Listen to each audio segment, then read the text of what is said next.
জাতীয় নিরাপত্তা নীতি তৈরিতে প্রয়োজন রাজনৈতিক ঐক্যমত। অন্তর্বর্তী সরকারকে ন্যূনতম সংস্কারের সুযোগ দিতে হবে জামায়াত সেক্রেটারি। শেখ হাসিনা পালায় না। দিনের পর দিন অনির্বাচিত সরকারের হাতে দেশ চালাতে দিতে পারি না। ইসলামী দলগুলোর মাথার উপরে কেউ যেন কাঁঠাল ভেঙে খেতে না পারে জামায়াতের আমির। তখন শুনছিলেন শিরোনাম, এখন বিস্তারিত।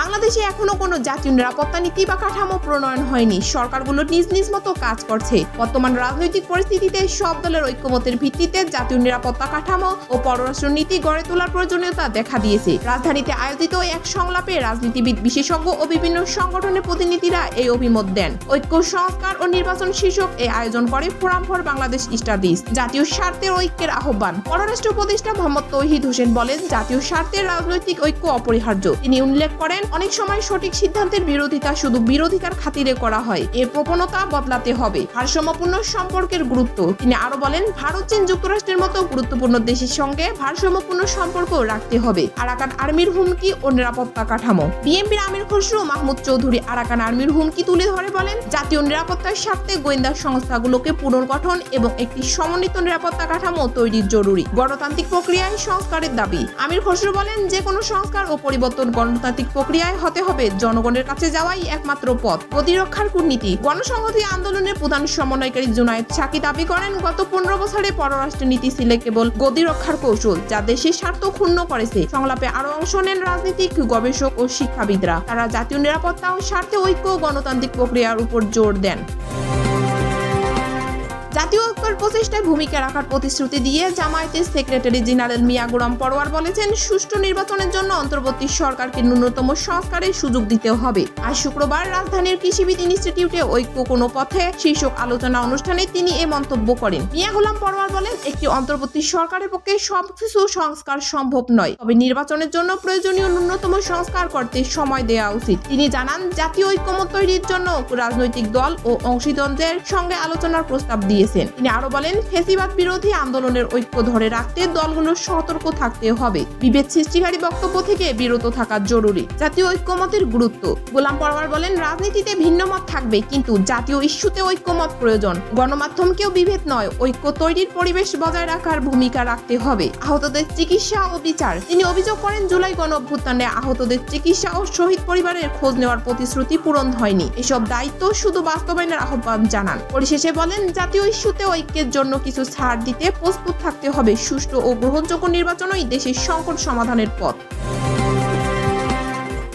সভাপতি শেখ হাসিনা একাধিকবার বলেছেন, শেখ হাসিনা পালায় না, তবে ছাত্র জনতার গণ অভ্যুত্থানে 5 আগস্ট আওয়ামী লীগ সরকারের পতনের পর তিনি দেশ ছেড়ে ভারতে আশ্রয় নেন। নিজের দলীয় নেতারাও এ বিষয়ে কিছু জানাননি। 21 বছরের শাসনকাল শেষে বিভিন্ন সময় শেখ হাসিনা গণমাধ্যম ও সবাই পালানোর অভিযোগ অস্বীকার করে বলেছিলেন, আমি পালাই না। কিন্তু সেই আত্মবিশ্বাস ভুল প্রমাণিত হওয়ায় দলের নেতাকর্মীরা হতবাক। বিএনপি, জামাত সহ বিরোধী দলগুলো এখন হাসিনার এই অবস্থা নিয়ে তীব্র সমালোচনা করছে। বিএনপির ভারপ্রাপ্ত চেয়ারম্যান বলেন, গণহত্যাকারী হাসিনা পালিয়েছে, গণমাধ্যমকে এই সত্য প্রকাশ করতে হবে। জামায়াতে ইসলামী আমির ডক্টর শফিকুর রহমান প্রশ্ন তোলেন, শেখ হাসিনা নাকি পালাবে না, তবে কি দাওয়াত খেতে গেছেন? এদিকে শেখ হাসিনাকে দেশে ফিরিয়ে মানবতা বিরোধী অপরাধের বিচার করার পরিকল্পনা করেছে অন্তর্বর্তী সরকার। তবে ভারতের প্রত্যর্পণ সিদ্ধান্তের উপর বিষয়টি নির্ভর করছে। কাতার ভিত্তিক আল জাজিরার বিশ্লেষণে উঠে এসেছে, ভারত ঢাকার অনুরোধ প্রত্যাখ্যান করতে পারে। যদিও প্রত্যর্পণ চুক্তি বিদ্যমান, শেখ হাসিনার ভবিষ্যৎ এখন ভারতের সিদ্ধান্তের উপর নির্ভরশীল।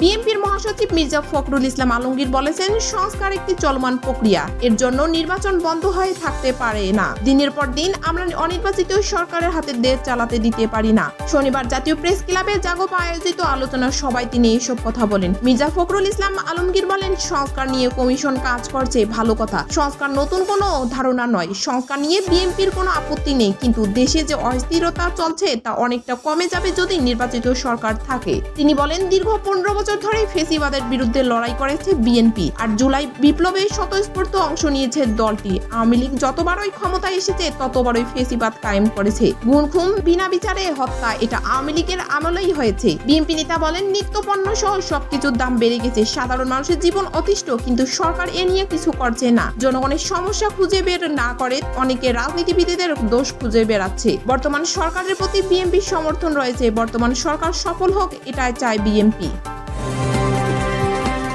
ইসলামী দলগুলোর মাথার উপর আর যেন কেউ কাঁঠাল ভেঙে খেতে না পারে সে বিষয়ে সবাইকে সচেতন ও ঐক্যবদ্ধ হওয়ার আহ্বান জানিয়েছেন জামায়াতের ইসলামের আমির ডক্টর শফিকুর রহমান। শনিবার সকাল 11:30টায় রাজনীতির সোহরাওয়ার্দী উদ্যানে খেলাফত মজলিসের সমাবেশে যোগ দিয়ে তিনি একথা বলেন। জামায়াতের আমির বলেন, আওয়ামী লীগের আমলে 26.5 লাখ কোটি টাকা বিদেশি পাচার করা হয়েছে। তারা জাতীয় নেতাদের অপমান করেছে, লাঞ্ছিত করেছে, কষ্ট দিয়েছে। বিগত সরকার ওলামা একরামাদের উপর সব থেকে বেশি আক্রমণ মিটিয়েছে উল্লেখ করে শফিকুর রহমান বলেন, হাজার হাজার উলামায়ে একরামের মিথ্যা মামলার জেলে দিয়ে লাঞ্ছিত করা হয়েছে। কোরআনের হাফিজদের নির্বিচারে গুলিকে হত্যা করা হয়েছে। শাপলা চত্বরের ঘটনা দেশবাসী ভুলেনি, ভুলবেও না। এটাকে নিয়ে কত উপহাস করা হয়েছে। প্রধানমন্ত্রীর মতো দায়িত্বদের চেয়ারে বসে শেখ হাসিনা বলেছেন সেখানে রক্ত নয় রং ছড়ানো হয়েছিল। তিনি বলেন, বিপ্লবের পরে ইসলামিক দলগুলো পাহারাদারের কাজ করছে। দেশি নিরাপত্তা ব্যবস্থা এমন হওয়া উচিত, মসজিদ যদি পাহারা দেয়া না লাগে মন্দিরেও যেন পাহারা না দিতে হয়।